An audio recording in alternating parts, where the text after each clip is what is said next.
innovations of our people, irrespective of the way the West think.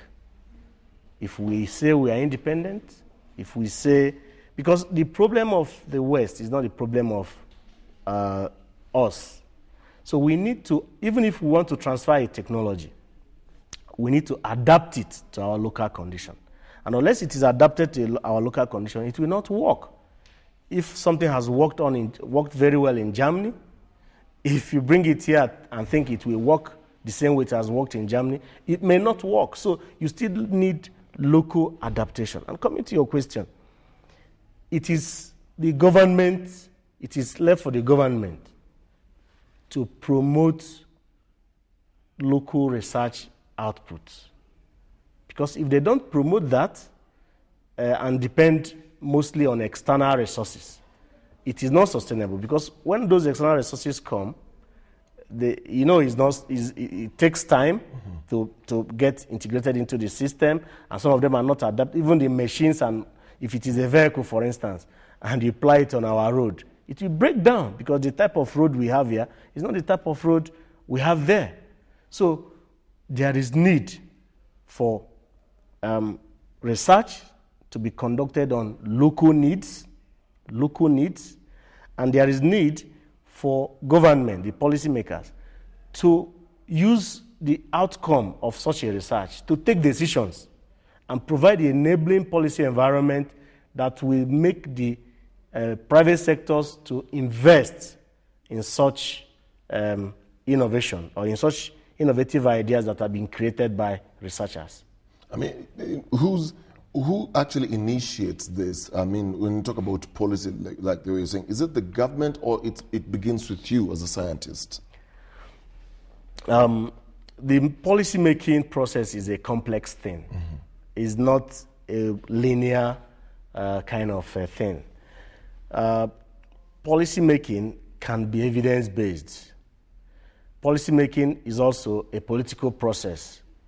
And what we are advocating is that let the decisions of the government be based on evidence. And the only way to get evidence is if you have conducted a research, a systematic research. Because it is only then that you can say, this thing I am saying is true because it has been tested and proven to work.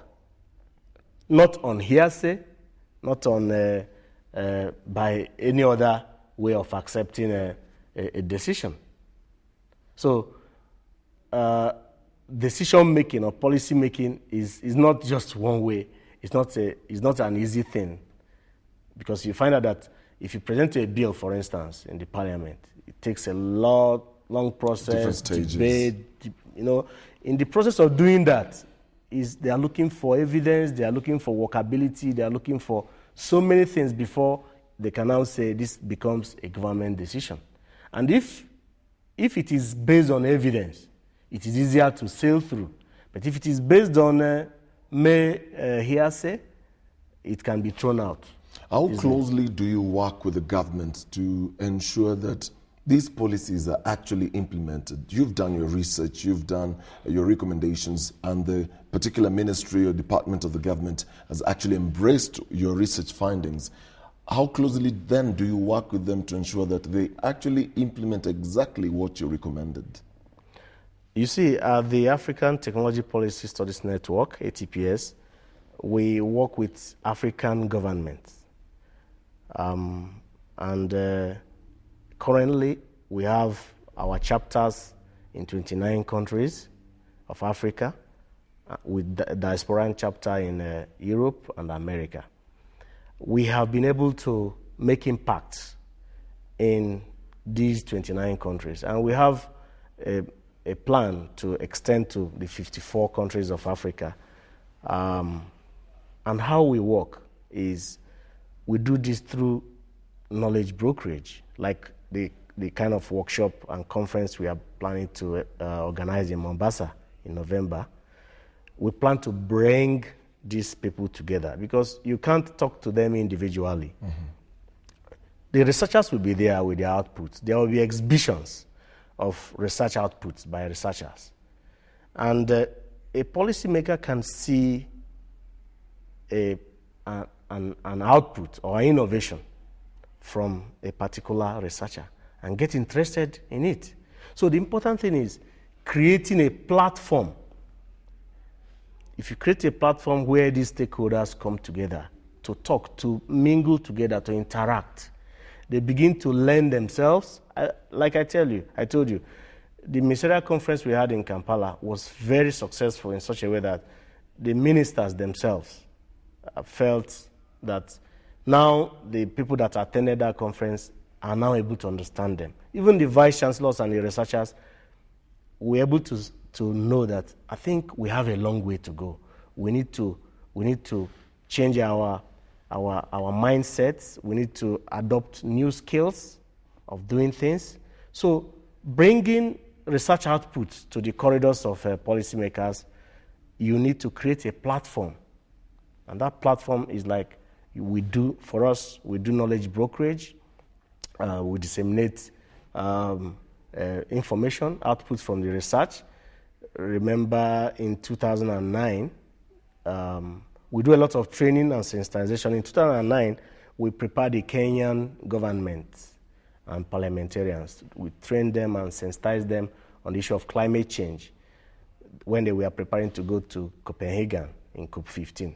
We had a training and sensitization workshop in Mombasa where all of them came together to understand what climate change is all about. Remember, most of them or some of them are not scientists. So you need to talk to them. If you begin to speak to them in the research manner, in the research language, they will not understand you. You need to have a special skill on the best way to talk to them so that they understand what you are talking about. So we train them and prepare them on how to negotiate, when they go to the UNFCCC meeting. And that is the kind of things we do. We create a platform where the stakeholders come together. If they need training, we give them. If they need sensitization, if they need acquiring skills, then if it is interaction and networking that we help to bring home our intentions, we create this platform and they come together to interact and understand each other more. That's what we do. Now, what are policymakers really looking for in terms of, and who do they really listen to if they're not scientists in Africa or rather in Kenya? You mentioned earlier that they look at evidence on some things here and there and then they come up with, policies, but who do they really listen to? Who do they look out for? You see, for a policymaker, they have a constituency. And most of the things that inform policy decisions are based on the needs of the people. If, for instance, when there was hunger and starvation or drought in northern Kenya, that the MP in charge of that area, it is his duty to raise this alarm to the government and say, we have this problem here, look. We have a problem, and how do we solve it? So the process of there must be a need or a problem existing. So from that need of the constituency members, the representative of that constituency member can prepare a document based on that need or based on that problem and present it before the House and say, we have this problem in so and so place. So we can then use that the government can then use that to make informed decisions, because it was based on that drought and hunger that government decided to take a decision and say, we are going to import maize. Without that drought, they wouldn't be talking about that. So it's always informed by need, problems, and then if there is a breaking innovation, an innovation that someone has come up with by a researcher, for instance, and he communicates that output effectively to the stakeholders, Then stakeholders, I mean, is to the people who can take up his problem. Maybe attending this workshop I'm talking about, and then displaying a kind of innovation or invention that you're able to make out as a researcher.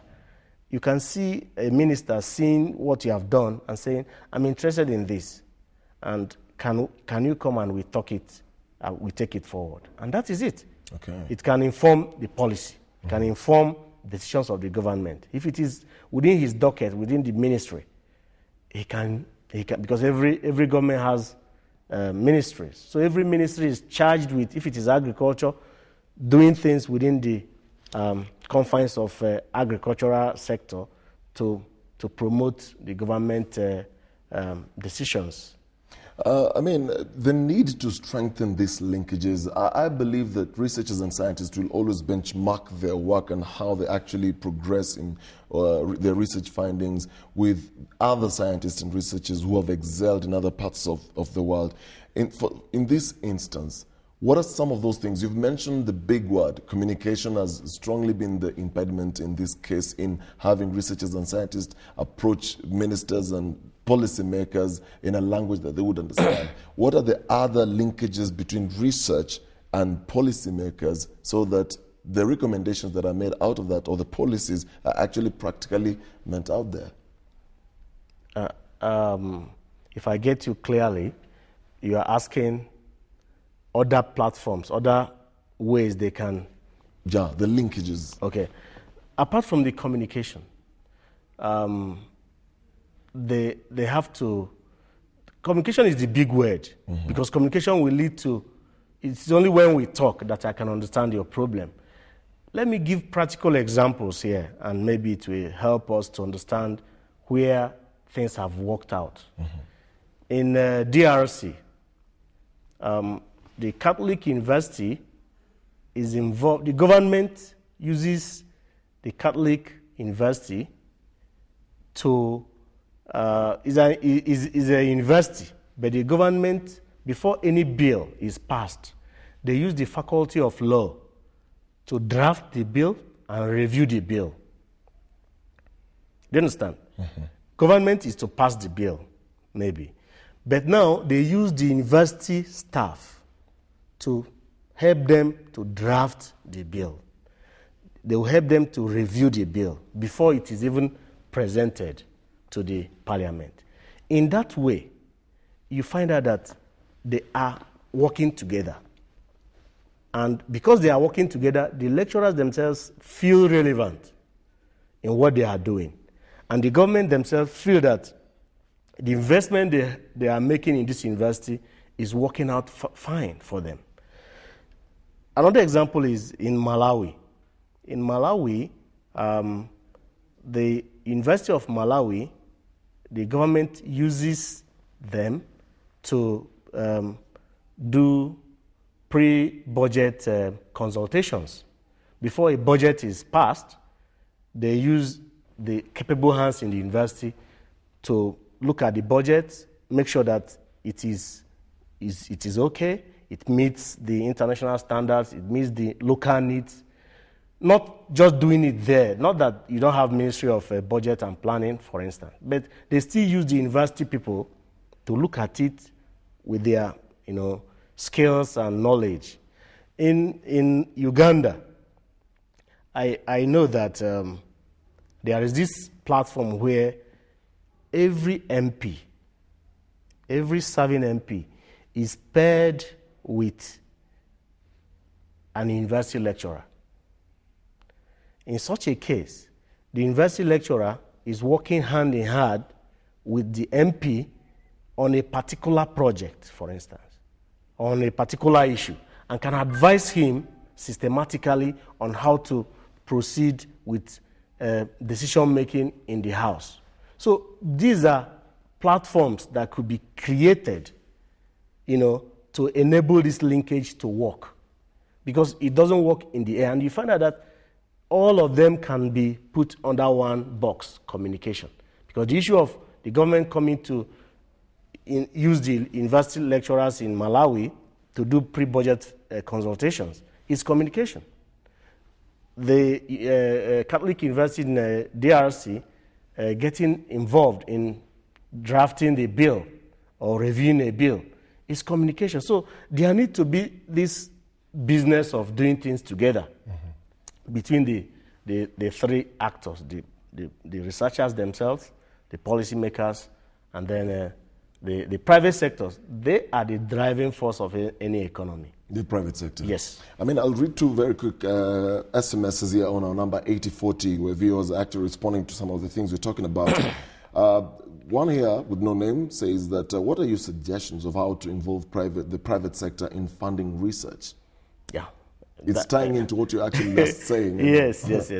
The only way to do this is most times you find the private sector people complaining that the university graduates are not competent enough to fit into the industry and do the type of work they want them to do.